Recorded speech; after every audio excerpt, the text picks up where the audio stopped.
Hello, Gemini Risings. Welcome to our monthly zodiac reading for the month of July 2025. 2025. We have a lot to get into this month. There is a lot happening. So, as always, we are going to pull an overall energy theme for the month. We will pull tarot for each week. That will tell you or reveal what energy is going to present itself that week. We will correlate that to the astrological transits, as well as wrap it up with some additional oracle guidance and get clarifying tarot cards. So, let's get started. Okay, let's see. What is the overall energy theme for Gemini?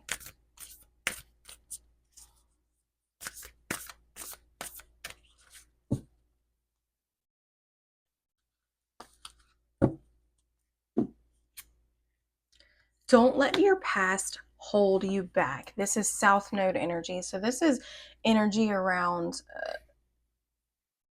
habits, stories that you tell yourself, belief systems that you feel overly comfortable in. Don't let your past hold you back from being able to move forward. Right now, the South Node is currently around the sign of Virgo. So this could have to do, maybe it could be Virgo themed, around perfectionism, being overly critical, too many things. But ultimately the theme is don't let your past hold you back. So let's see what each week has in store for you, because like I said, we've got a lot to get into. We've got a lot of retrogrades happening. 4 different retrogrades are happening this month. So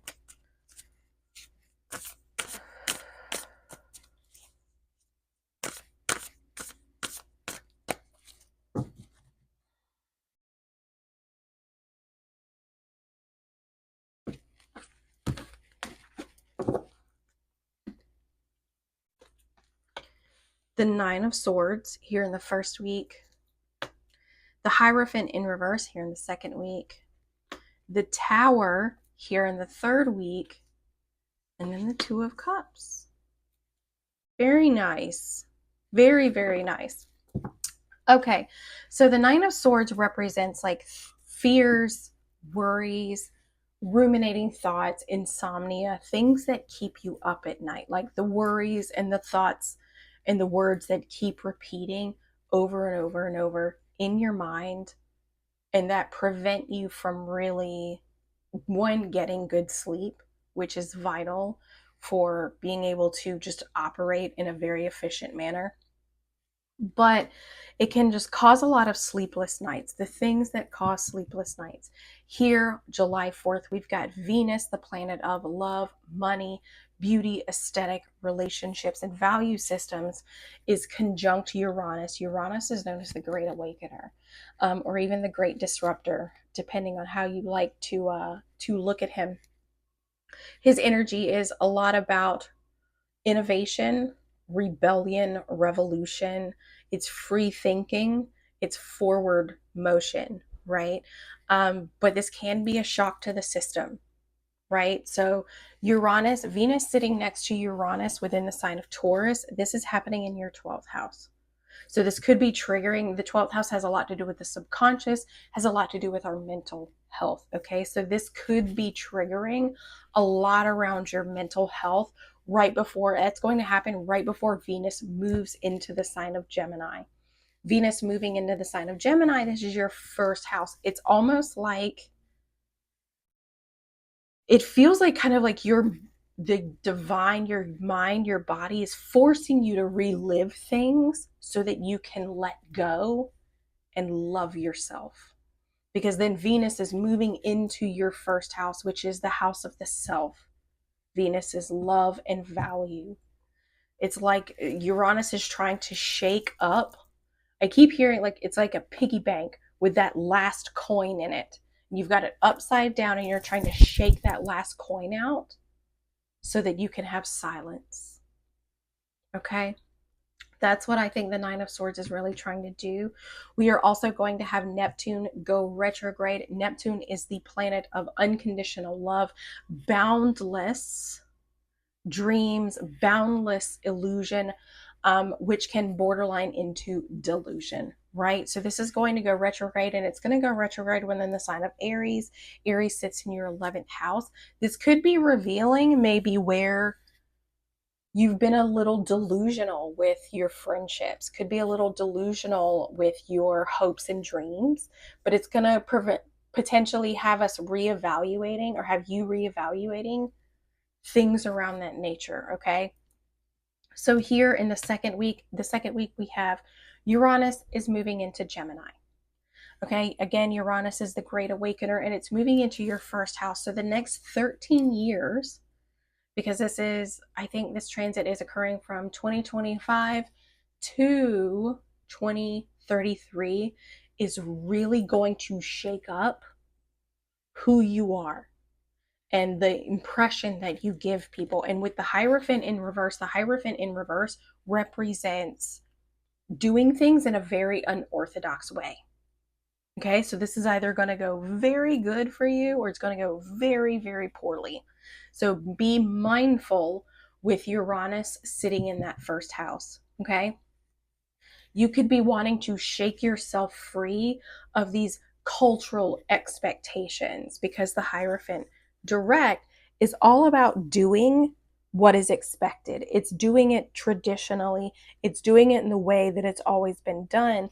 But when it's in reverse, those societal constraints, living inside that box, has no longer benefited you. And you are now no longer going to live your life that way. Okay? We also will experience a full moon within the sign of Capricorn on the 10th. Full moons are a buildup of energy, and they tend to trigger our emotional body because the moon governs our emotions, but they will trigger our emotional body, and they will then, ultimately that helps signify a release. So with Capricorn, this is your 8th house. Okay, the 8th house governs inheritances, debt, taxes, shared resources between you and another partner, right? So it could be that with things, this full moon, it could be living outside of the box or thinking outside of the box when it comes to these type of shared resources. It can also mean tapping in to that inner wisdom and knowledge that we inherit from lifetime to lifetime, and becoming your own guru. Okay? Here in the third week, we've got the Tower. This is unexpected change. It can also mean revolution, or not revolution, but innovation or revelation, right? I've had the Tower come up for me countless times in the past, and I keep waiting for this huge unexpected event to occur, when in reality the only thing that occurred was this profound realization, right? So the Tower can represent realization. This is when Saturn is going to go retrograde within the sign of Aries. Saturn is structure, discipline, it's the timekeeper, it's karma. And it's going to go retrograde within the sign of Aries. Again, Aries is sitting in your 11th house, and this could be revealing where you have not been living in accordance to who you want to be. The 11th house governs things like our hopes and our dreams, our future aspirations. And maybe you haven't, maybe that's what this revelation is. This realization is that you have not been living as the person that you truly want to be, right? We're looking at our future selves. It's not really who you want to be. And so it could be that Saturn going retrograde is like this pivot, and it's allowing you to reevaluate and to see the truth maybe of how you've been living your life. Let's see. Mercury is also going to go retrograde that week within the sign of Leo. Mercury is thoughts, ideas, communication, and messages, and it is going to go retrograde within the sign of Leo. Leo's your 3rd house. So this could mean that you receive a message that kind of shakes up your world, right? Here in the fourth week, we have the Two of Cups. The Two of Cups is known as the soulmate card. It is known as, or it is the card of alignment and values, right? You're now re-emerging, you're now realigning your mind and your heart, which is kind of what this feels like to me, right? It's like this first week starts out shaking up that piggy bank, getting that last little bit out of it. And then you hear silence. And because you hear silence, it's like you have revelation after revelation, to the point where at the end of the month, you are now able to realign your heart and your mind. They are now coming back in sync with one another. Okay. For some people, this very well could mean that you meet someone new. That you meet someone new, you meet a soulmate. You could have an opportunity that becomes like a soulmate opportunity, things that occur that are inherently and truly aligned with our values, opportunities that are aligned with our mind and our values. Okay. So let's see what clarifying message. Oh, I didn't even go over the last week. Sorry. On the 22nd, Leo season begins. Leo is bold. It is bodacious. It is royal and noble and very confident. And they have no problem taking up space or taking up the spotlight, whether that is natural or whether that is false, whether that is pride, just masquerading as confidence. Who knows? But Leo season begins on the 22nd, so those themes and qualities will take center stage. If you know any Leos, you better wish them a happy Leo season, because if you don't, they will do it themselves. On the 24th, we will experience a new moon within the sign of Leo. Again, your third house is being activated. New moons are a new opportunity to set intentions. And it could be for you guys, it could be realigning, like really thinking, really reevaluating how you can align your heart and your value, like your heart and your mind, right? When your values are out of alignment with your actions, when they're out of alignment with your thoughts, it's really going to pull you in multiple directions. But if your heart and your mind are in alignment, if you act in alignment with what your values are, then you're in alignment, right? So it could be that for you guys, that is what Leo season is going to represent for you. It is also, it could be taking and setting intentions on that new moon to do exactly that. On the 30th, we're going to have Chiron, the wounded healer, go retrograde within the sign of Aries. This is really going to have us reevaluating and rethinking wounds around our sense of self. Okay. And for you guys, it's going to be wounds around your sense of self, around like friendships, social circles, technology, and like I said, even your future dreams, your aspirations. Okay.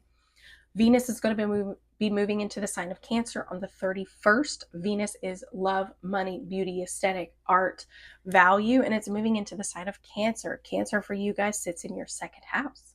You guys could feel get like a boost in income, since your second house is all about money, material possessions. You could get a boost that way. It could maybe mean that you find a little bit more value in what you already own, or that maybe you become a little protective over your own value systems and what you own. Mercury is going to experience a cazimi. So a cazimi is when the sun and another planet, almost like, we call it like a kiss, when they literally come almost direct in alignment with one another. So when these two energies get that close, the sun's light amplifies the qualities of that planet.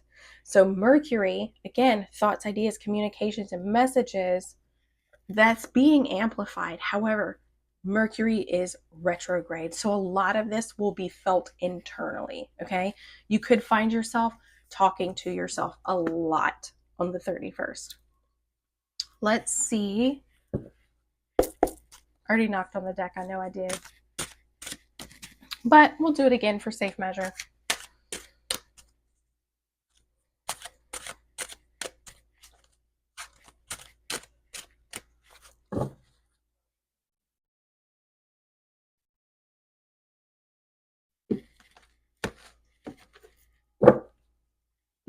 Here in the first week, the 9 of Swords, the 2 of Swords, and the 5 of Coins.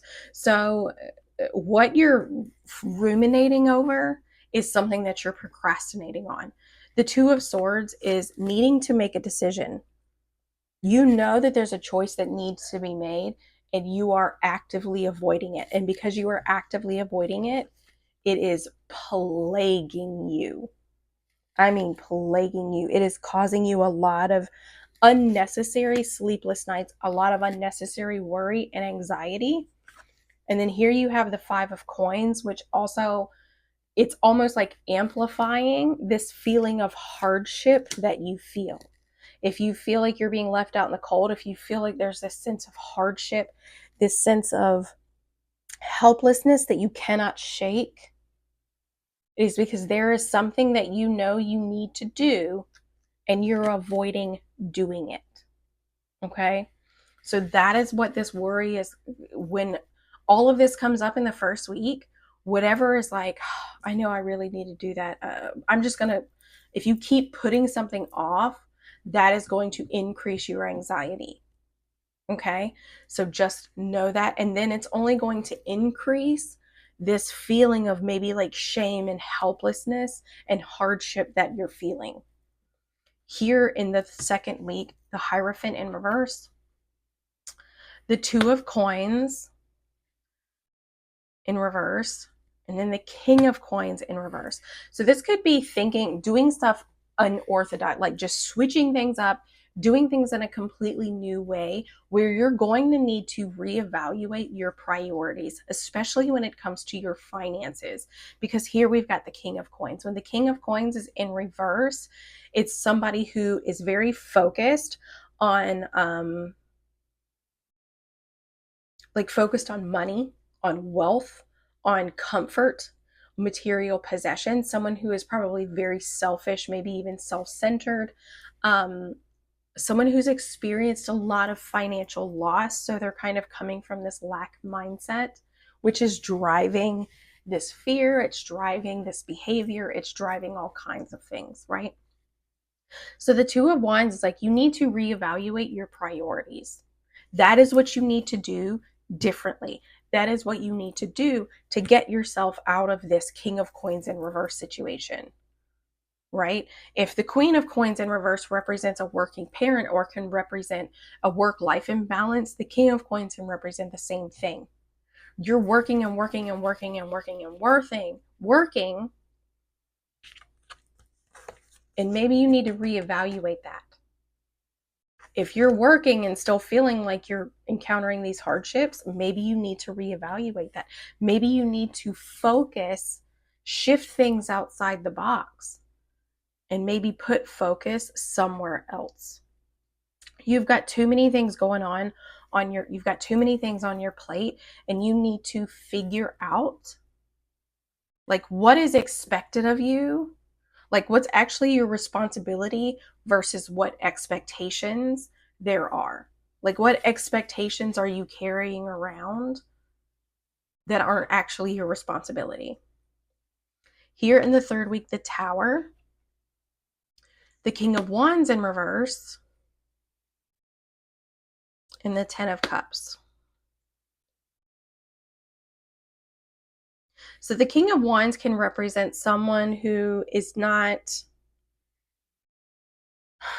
he's tired, he's frustrated, he's exhausted. He can be hot-tempered, quick to react. It can be someone who wants to lead by example, but doesn't. And then here we have the 10 of Cups, which it could be disharmony within your closest relationships. So it could be that something gets said, something is brought to your attention where someone close to you may be like, look, you said you were going to do A, B, and C, and you haven't done it. Like you're not being the leader that you say you want to be. You're not being the person that you say you want to be, right? It could be that, like I said, you receive a message of something that is very just kind of blows your mind, kind of shakes your world up a little bit. And it creates tension between you and like family members. Again, this is happening, a lot's going on in your 11th house, and it's also going on in your 3rd house.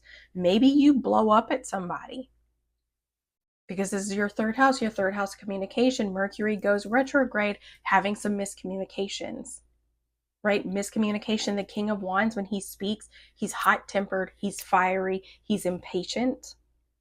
And maybe you speak to somebody in a way that creates disharmony and unhappiness within the relationship and within the connection. So just be mindful of that here in the 3rd week. Here in the last week, the 2 of Cups, the 9 of Cups in reverse, and the 10 of Wands.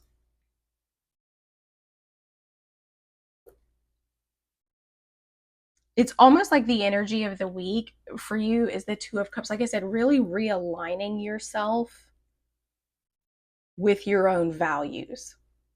Realigning yourself with your own values. If you're not acting as the person you want to be or the person you hope you become, hope you are, but you're not acting as that person, it could be that here in this last week, you're like, I'm not getting what I want.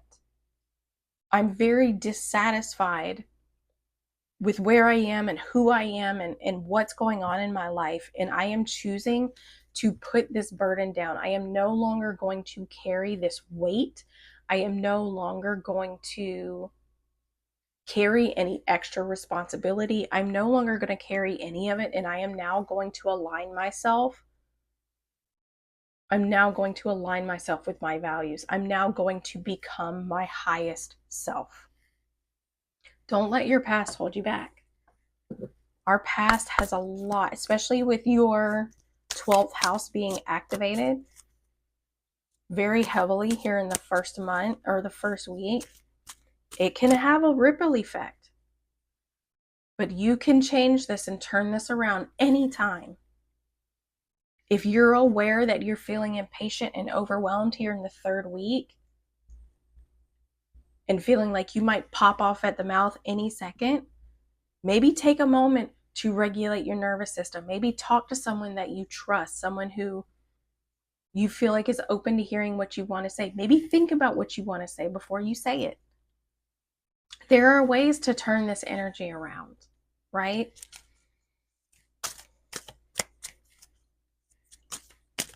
You don't have to be who you've always been. You don't. You can grow, you can evolve, and you can change. Here in the first week, love is in the air. Yeah, this is about self-love. This is about self-love. Letting go of this tendency for procrastination, maybe letting go of what subconsciously is driving this fear of making a decision. Letting go of that. And allowing Venus, because like I said, Venus is then going to move into your 1st house, which would be self-love. That's the easiest explanation for it, is self-love. So love is in the air. There's an opportunity for you to love yourself by doing what you know you need to do and not dragging it out, creating more stress. That's how you show yourself self-love here in this first week. Here in the 3rd week, becoming nobody. Something is being stripped away from you.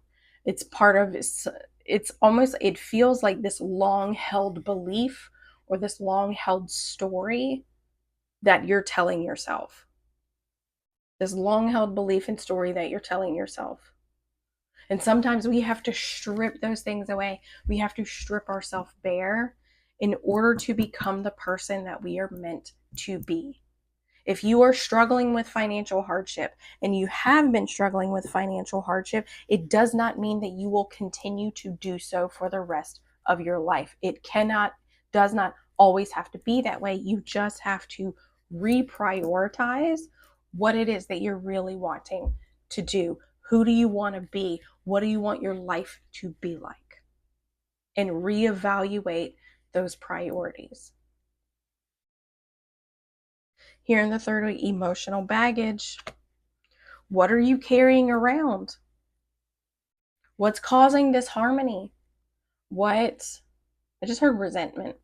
What resentments are you carrying around? Because this is emotional baggage that's coming up. So what are you carrying around that, I don't want to say you need to get off your chest,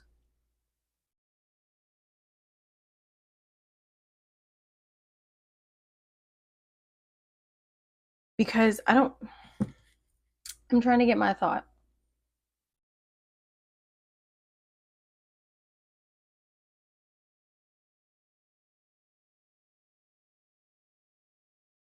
And maybe it is, maybe you need to say something to another person. Maybe you need to tell this person how you feel. Maybe you need to tell them, hey, this is going on and it doesn't work for me. And yeah, they may not like it here in the long run, but it doesn't mean that it will stay that way. And the most profound thing you can do is release what you've been carrying around. Release what you've been carrying around. The journey. This is all a part of your journey. This is all a part of why you came here. This lesson that you learn here in this month is all a part of why you came here. This is a part of your soul's journey. This evolution that you experience in this month is all a part of your soul's journey. Number 8, personal attainment. But that's only, I keep hitting the camera, I'm sorry. That's only going to happen if you take the time to recognize where you're out of alignment. So I truly hope this helped. I hope you guys have an incredible month, and we will see you next time.